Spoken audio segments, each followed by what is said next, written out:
महाराष्ट्रात यापुढे fake narrative नाही तर फक्त विकासाचं नरेटिव्ह चालणार. भाजपा नेत्या पंकजा मुंडे यांचं सांगलीतल्या प्रचारसभेत वक्तव्य.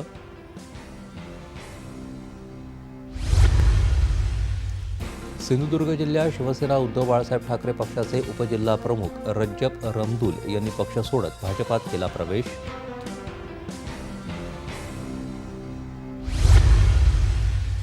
कोल्हापूर जिल्ह्यातल्या सर्व 10 विधानसभा मतदारसंघात गृहमतदानाला सुरुवात.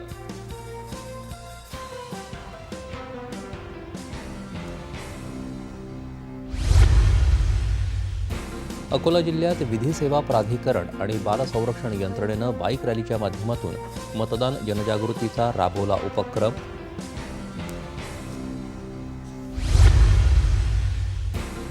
महायुती सरकारनं लोकांना फसवण्याचं काम केल्याचा काँग्रेस नेते कन्हैया कुमार यांचा यवतमाळ इथल्या प्रचारसभेत आरोप.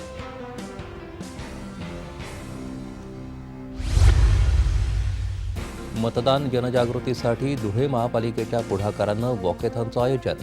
प्रशासकीय अधिकाऱ्यांसह सामाजिक संस्था आणि नागरिकही झाले सहभागी. धाराशिव जिल्ह्यात मतदानाचा टक्का वाढावा यासाठी प्रशासनाचे विविध उपक्रम.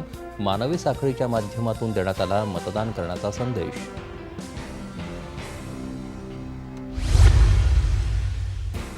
बुलढाणा जिल्ह्यात मलकापूर इथं स्वीप कार्यक्रमाअंतर्गत महिला कर्मचाऱ्यांची मतदान जनजागृतीपर बाईक रॅली संपन्न.